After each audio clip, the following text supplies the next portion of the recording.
I'm going to talk to you about how you can support your child's spelling at home. So when you're fostering that love of writing at home and you've got your child writing letters to their parents, writing letters to their grandparents, writing letters to their aunties and uncles, or constructing those lists or writing those procedures, no doubt you'll come across a time when your child is going to say, "How do you spell that?"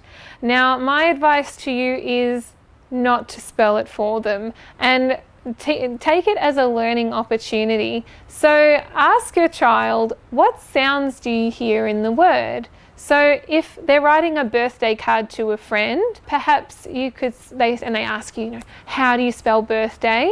Ask them, what is the first sound that you hear? And often when they get that first sound, then they tend to be on their way, and then you can help correct them as they go through.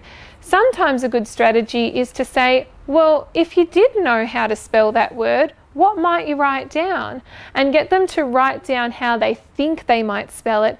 And more often than not, they're pretty close, whether it's they've spelt it phonetically, which is a great start because it means that they're listening and understanding sounds. Also, you might find that it's a teaching point where they might be missing a vowel, and you can talk about the importance of vowels. So really, if you have the time, take it as a teaching point and get your child to spell the word themselves. And that question of, if you did know how to spell it, how might you spell it, takes away sometimes that anxiety of getting it right or wrong. It's a really good strategy. I'm going to talk to you now about how to write unfamiliar words that the child is aware of but doesn't know how to spell it, and using syllables as one of the many strategies as to how to spell a word that is unfamiliar. So at the moment I'm writing procedures about natural phenomenon with my students, and what we've done so far is we've watched a video, we've come up with some key vocabulary,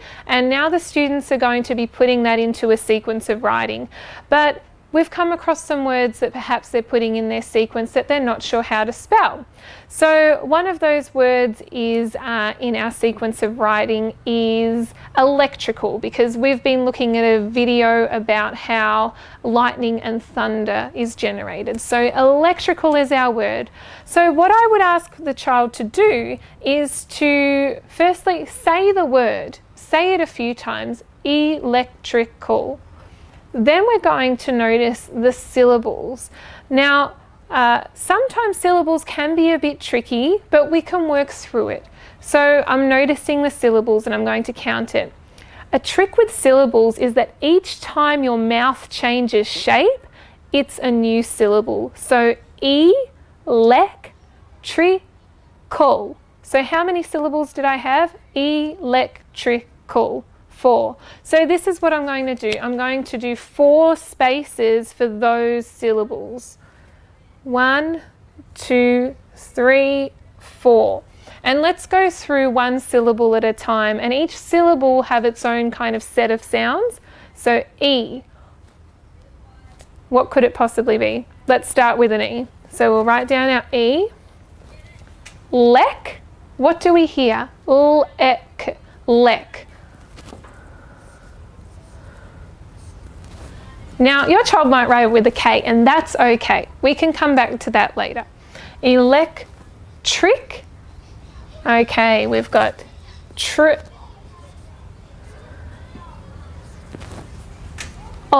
Now your child might write L-E-E-L-A-L. There's lots of different ways, and so that's why it's important just to sound it out, get that phonetically, and make sure that your child can actually hear all the sounds, because sometimes that can be a bit of an issue, not being able to hear all of the sounds.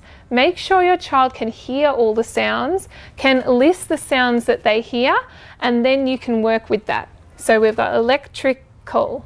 Electrical. Oh, and sometimes you might find that you make a mistake as well, and that's great to talk through. I've gone electrical. I would probably actually go like this. Electrical. There's my syllable. Electrical. There's our word. We've used the syllables to help us to isolate those sounds and then have discussions about how the different letters could possibly make those sounds. Put it all together and see if it makes sense.